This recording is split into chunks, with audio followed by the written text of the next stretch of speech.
Take Command Podcast, Mailbag Edition. Logan Paulsen there, Craig Hoffman here, and Tyler writes in, says, I love the podcast. I wanted to ask your opinion on two draftable players the Commanders could take. The first is wide receiver Tre Harris, who's a big receiver with downfield ability who dominated for Ole Miss when healthy. The other is Ahmed Hassenien, the defensive end from Boise State, 6'2", 272 with good pass rush ability. He came to the U.S. from Egypt, so he was late to playing football. I think he could be a good day 3 addition to the defense. Looking forward to hearing your opinion. Thanks. We're just talking receivers, Logan. So let's start with Tre Harris. And then I'm very intrigued to hear your thoughts on Hassanein, especially considering we know, for instance, last year with Brandon Coleman, a guy that was late to football. We know that Adam Peters sometimes looks at that ceiling upside of a guy who has plenty of more room to grow because he's not quite as experienced. But what's the book on Tre Harris first as we look at some potential receiver options for the Commanders? Yeah, Tre Harris is probably the more interesting of the two for me personally. Again, because he's a big body guy. He's like 6'3", he's like 210, 215, and he plays in this Ole Miss offense, helmed by who's the offensive coordinator there? Lane Kiffin. Lane Kiffin, that's right. And he and there's just a lot of space. He runs a lot of hitches, runs a lot of posts. Think about like your DK Metcalf route tree from when he was coming out, where it's like, I'm going to run a go, I'm going to run a post, I'm going to run a hitch. And so there is a lot of like, I'm bigger and more physical than you, and I'm going to win this ball down the field. And I do have some vertical horsepower to run and kind of get open and do some things down like that. The thing that I come back to, I love big receivers. I absolutely love them. But like, just because we just talked about Julio, we just talked about route running, there is a little bit of nuance that you need to see from that position. And if you can't start and stop, if you can't get out of your cuts, like you can't just out big everybody all the time, and I think that's where with him, where I'm a little bit on the fence, because again, like it's not his fault. It's just the offense they were in. Like, I went through every one of his targets and everyone. And so you do occasionally see him run a really nice dig, which to me is like one of those routes that kind of shows a little bit of nuance. I got to decelerate. I got to work a stem, and it looks good, right? And he can catch the football well. He's not a super natural catcher of the football. Like there's certain guys where it's just like there's like Tetra McMillan's a good example. There's just like Velcro in their hands, like they can just catch it. I'm not saying Tre Harris is bad at that. Just saying that's not like his superpower. So the thing that gets me is like, do you have enough size and physicality to make that play at the next level? Like, so another example is like Tyler Warren from Penn State. Like his college film is tremendous, right? But he outbigs a lot of people. Like he's just bigger, like and stronger than a lot of people. In the NFL, everyone's big and strong. Does that still play? And that's kind of the same question I have with Tre Harris, right? Is can you be bigger and stronger at the NFL level when you're big and strong in college, but it's not like dominantly big and strong? And so that's where it's like, is he an impressive athlete? Yes. Would he be interesting at like 61? Probably for the Commanders. But I do have questions about his game. And again, like if I'm picking you in the second round, there's questions about everyone's game, like Jaden Higgins, right? Can you truly play outside receiver? You played mostly slot in college, right? Jalen Noel from Iowa State. Like, can you be more consistent? Can you play bigger than your frame? Like there's all these questions with everybody, but those are my questions with Tre Harris. I would be interested if the Commanders made that selection at 61 because he's big and he's fast. It's just, is that nuance, is that kind of top shelf physicality there for him? And the question is, I don't know, but interesting at 61 probably. Yeah, he's big and he's fast, but he's not huge or blazing. He ran 4.54 at the combine. He's listed 6'2", 205 on NFL.com's profile. He's 6'3", 210 on PFF. So I'm guessing PFF's number is what Ole Miss gave him, and the NFL's number is what he actually measured in at. So that does feel significant. So it's not like, and look, I feel like anytime I talk about DK, people are like, but you hate DK. And I'm like, I don't. I just didn't want him here for the point is, like, he's not DK, right? DK is 6'4", even if he doesn't play like it, and he is 225, and he is 4.3 fast. That is not who Tre Harris is. So, if you're trying to big body people, but you also don't have the speed, or your body's not that much bigger than a lot of these DBs right now, who guys are like 6'1", 190, 195, then that does become, I think, a real question. All right, Ahmed Hassenien, Boise State. I got no file on him. I learned about him when this question came up. So this is all you, but I am intrigued by the story. That's for this is a guy that I wish we were actually talking about him next week, because then the beast would be out. Because Dane will have some incredible story in it. So maybe we'll ask Dane about him on Thursday. Maybe not, but what's your read on him? Yeah, so I really enjoy watching him. He's a fun watch. He kind of plays like a 4-eye 5 technique, so like kind of right over the nose of the tackle. And he plays hard. You can tell he loves football. You can just tell he absolutely loves the game. He plays hard. He's finishing the ball almost every play. Like, he just is passionate about it.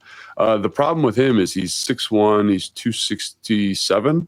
So a little undersized to kind of play interior defensive line at the NFL level, right? Which is kind of what that 4-eye position is. Like, when you think about a traditional 4-eye, you're talking like 6'4", 6'5", like 290 to 310. And like, he doesn't really fit in that mold. So to me, he's got to kick out, right? So he'd have to kick to like a true 5 technique, 6 technique. Trying to think of a good example. In our defense, it's kind of like Cleveland Farrell, like that type of guy, right? The problem is, like, he's not a plus athlete. He is kind of an athlete that fits more the mold of a traditional 4-eye. Like, he's ran a 4.87 at the combine. His jumps were just okay. Like, when you watch his field work, his bend is fine. Like, he's again, like the football player, the passion, the motivation, the physicality, it's there. And so when you say, oh, like, what's his role here if he were to come to Washington? Yeah, I think he'd be a rotational guy that is kind of like Karlaftis in Kansas City. And Karlaftis is a much better athlete, but a guy that's never going to generate a ton of pressure on his own, but is going to kind of get cleanup sacks. And you need to complement somebody who's an elite pass rusher. Karlaftis complements Chris Jones, right? Like, that's kind of what it would need to be here. And he's not a guy that's going to kind of generate on his own, because he lacks the athletic upside. But in terms of liking the film, like, I really like the film. And if they signed him like in the 5th round, 6th round, 7th round to come here, like, I would be excited, because it's like he loves playing football. He's physical. And he'd have to kind of be a guy that, is bottom half of the roster, maybe practice squad guy that has special teams value. And because of it's obvious, like at the combine, they did a feature on it. Like, like when I'm watching the drills, he's getting ready to do a drill and he's just like so juiced up. He's screaming at the D-line coach. Like, he's just excited, like, let's go, and I love that. I love that person. And so I'm going to bet on that person to make an NFL roster. I think the problem with a guy late is there are other guys that you could get late that have more athletic upside. And I think that's where you kind of run into a weird thing with Hassanein, Yeah. So I think that it goes back to what we talked about with Jeremy on kind of the peeling back the layers of the onion, and every layer you peel back is like a down round grade. Yeah.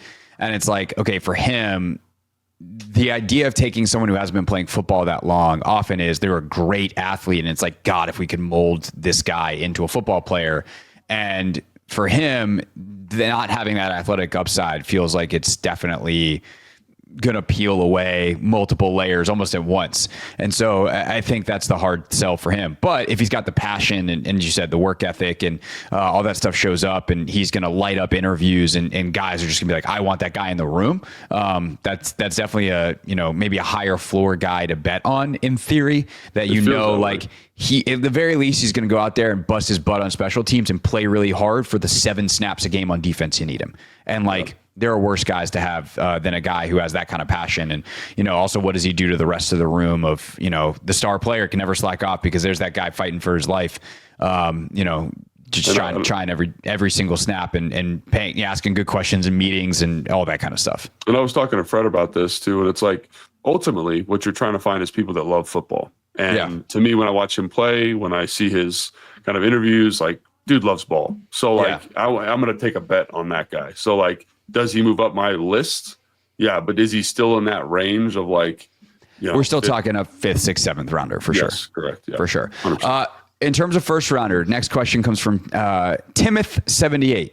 Hello, Timoth. Who are the sprint to the podium prospects for you at 29? We've done we've almost answered this haphazardly, shotgun style, as we've done different mock drafts. And it's like, oh, if that guy's on the board. So let's consolidate some of our answers in one place here. Guys that theoretically could be available at 29 because they drop for one reason or another, that you're like, oh, hell yeah, let's go. Yeah. No thinking about it. We're not going to waste time. We're past midnight and it's time to make a draft pick. Let's get this done. Yeah. So, I mean, if we want to start an edge rusher, like obviously Mike Green, I don't think the more I watch him, the less likely I think this is, unless the off-field stuff is just dramatic. You know what I mean? Like that seems to be the only question. Like I feel like that is, the more you watch him and the more everyone watch him, that's the narrative on him is like, if he drops, it's going to be because 25 teams have him off the board for off-field stuff, not because of anything that's on tape or in the athletic testing. Yeah. So like, I mean, I don't think that happens, honestly. The next one would be Donovan Ezuraku, from Boston College. Like, he can rush the passer. Like, he can just rush the passer at a really high level. He's kind of, to me, he's got like the perfect build for it. He's like 6'2", he's like 250, he's got 34-inch arms, and his bag is so deep. He's a little bit undersized versus the run, which again might throw some teams off, but I think he really comps well. And Jeremy said this, and I've heard other people say this too, to Nick Bonito, a guy that's a little undersized, but just has the juice. And like, I had a coach tell me one time, is if there's any sign of juice, like with a pass rusher, you got to jump on it. And he's got it, and he just is this. And I think about what the Commanders need, and him at 29, I don't know. The more I watch him as a pass rusher, like I think I got thrown off early on because he's just okay against the run, but like as a pass rusher, he just brings this tremendous trump card to the table and tremendous nuance to the position. The other guy at edge would be like Nick Scorton. I'm a big Landon Jackson guy. The more I watch him, and again, I would die if Landon Jackson was a Commander, but he feels more like a high to mid second round pick. Nick Scorton's a guy that I think actually could be there at 29. Like, he just plays so hard. He's physically Is he violent. in the sprint to the podium category though? Because of how he plays. You know what I mean? Like, he just plays hard. And when you watch his 2023 tape, he's 11 sacks, and they're good sacks. Like, he's got a deep bag. And so, like, I think you couple the physicality, the mindset, kind of the every down intensity he brings with the pass rush upside, I feel pretty good about that. So those are like the three names that to me come to mind. And as edge rushers, and everyone's going to ask me about James Pierce Jr. Like, I think James Pierce Jr., if he was a Commander, I'd be really excited because I trust the staff. But when I watch the film, like, I don't think he has top shelf bend. He's got top shelf get off, and he's got top shelf like physicality. But you need someone that's going to like make him the best version of himself. And I trust the Commanders to do that. But I would definitely take those three guys right now above him. And that's not, that sounds like I'm being like mean to James Pierce. That's the reality of it. I just prefer those other three guys. Yeah. You know what I mean? So, and the other thing, he's got off-field stuff too, so you'd have to trust the staff on that part of it as well. Is there anybody in the pass catcher category? And I'm specifically phrasing this as pass catcher because I know one of your guys is Colston Loveland. That if somehow he gets past the Chargers in a reunion with Harbaugh at 22 and he falls all the way down, that he's a run to the podium guy for you. But who else in the pass catcher category? Yeah, I mean, he for sure is. Like, if he was there, like it would be hard pressed. Like, him and Mike Green are there. Like, it's like Sophie's choice. You know what I mean? Like, what are you going to pick? Because I think Colston Loveland, I don't know. I think he could be special. Like this year, kind of like, I went back and watched Brock Bowers just to kind of refresh my memory. Like, and from a route running standpoint, I think everyone just take a deep breath as I'm talking here. I think he's a better route runner than Brock Bowers, but Brock Bowers was a more special prospect because of what he did with the ball in his hands. Like, I've never seen a tight end catch the football the way he did and then just break tackles and make people look silly. So, like, just to give you some context there, like, I think he's in that kind of group. Obviously, really special route runner, catcher of the football, gets open, reliable, like body control. Like, he's tough. Like, I was watching a game last night where he pops his shoulder out of his socket and then comes back in and tries to play the rest of the game. I just love that type of stuff. Like, you love ball, I love ball. So yeah, Colston Loveland, obviously, like, this is like total pipe dream, but like Ashton Genty, if he's available for it's not going to happen, but that would be an interesting one. I like Tetro McMillan a lot. He's not going to fall to 29, but we're talking just, perfect world, perfect scenario. And same thing with the defensive line. If Shamar Stewart by some kind of miracle, Jalen Walker, like we talked about with Jeremy. Yeah. Like those guys I don't think they're going to be there, but if they are, you run them in because I think they could be difference makers. But the other one that's interesting to me, and the more I watch him, the more I kind of I'm like, oh man, this guy could be a really good pro, is Emeka Mbuka from Ohio State. And I think there's a real chance he's there. And am I running it in? But he kind of falls in that Nick Scorton category where the more I watch him, the more I like him as a route runner, the more I like him as a blocker, the more I like him as a professional NFL wide receiver. He just does everything well. Correct. And you're waiting for, he's one of the guys that I've spent a little time with. And like, at first I'm just like, this is fine. And then you realize that like, it's every snap is the same quality. Of no matter what you route running, doesn't matter the route, doesn't matter like he catches the football reliably, he blocks, he's physical. There's nothing that pops. There's no like, I'm sure when you went back and watched Terry at Ohio State, there's a couple of plays. I mean, I remember some of the highlights of watching him after they drafted him, being like, let's see what this kid's all about. Right. And you're like, oh, this kid just ran 80 yards away from everybody. Like that's pretty neat. Igbuka's not going to do that. But like he'll have 8 catches for 78 yards and 6 of them will be for first downs, and he'll have a key block on somebody else and this and that. And so, yeah, he's a weird prospect, but I mean that as a compliment. Yeah, tremendously high floor, and I think that's awesome. Matthew Golden, I like a lot. He reminds me a little bit like AB, just from like a change of direction, route running, like he can kind of do everything. And again, I think he probably goes higher. You know, like when you hear about like Steve Smith, for example, did his receiver rankings recently and had him ahead of Tetra McMillan. And that's happening more and more too. There's other people that also like that. The thing about Matthew Golden is I don't feel the speed from him. Yeah. Like also that stat Jeremy gave us scares the bejesus out of me. Yeah. So again, like he's interesting, but I'm becoming more of a Emeka Egbuka guy the more I watch him. So to answer your question, and then the other one I would just throw in this bucket of like offensive sprint to the podium. Yeah. Is Amarian Hampton. Like he's not Ashton Genty, and I'm not a big take your running back in the first round, but the more I watch, he's not there yet. He's not the Colson Loveland and Emeka Egbuka. He's not in that category for me yet. But the more I watch him, the more I'm like, he could be a difference maker in an offense. So those are some names offensively that I think are interesting. Obviously, I still am really high on Josh Simmons. Like, you know, like I heard that the injury's okay. I heard his interviews were just okay. Like, but the tape, if we're just talking about the tape for me, like it's really good tape, and he could be like a franchise left tackle. So I know we have one, but if you were to play right and then Coleman play, like if you want to Tristan Wirfs it and have Tunsil play left tackle for 3 years, and then Josh Simmons becomes an all-pro at right tackle and then flips over to the left and does that, like Wirfs, chances you're going to redo that very slim, because Wirfs is the first guy to ever be an all-pro on both sides of the line at tackle. But like the idea of going right tackle to left tackle and being good at both is not unheard of. Just real quick, any of the DBs sprint to the podium, or is it kind of like, hey, if everybody else goes and we're going to get the Will Johnson, non-Travis Hunter next best DB on the board, like we'll take them. But is there anybody, corner or safety, that you sprint? It's actually the 2 safeties for me, Malachi Starks and Starks. Like, and I don't think either one of them is going to be there. Like, but Malachi Starks is. Jahadae Barron's probably like in contention for this title. I should have mentioned him as the best football player, you know, just football player. Like when I watch Malachi Starks, like he tackles well, he takes good angles, he can play man coverage. Like I heard a defensive coordinator say he's the safest pick in the draft. And the more I watch him, the more I'm just like his floor is just sky high. Like he's gonna be a good pro.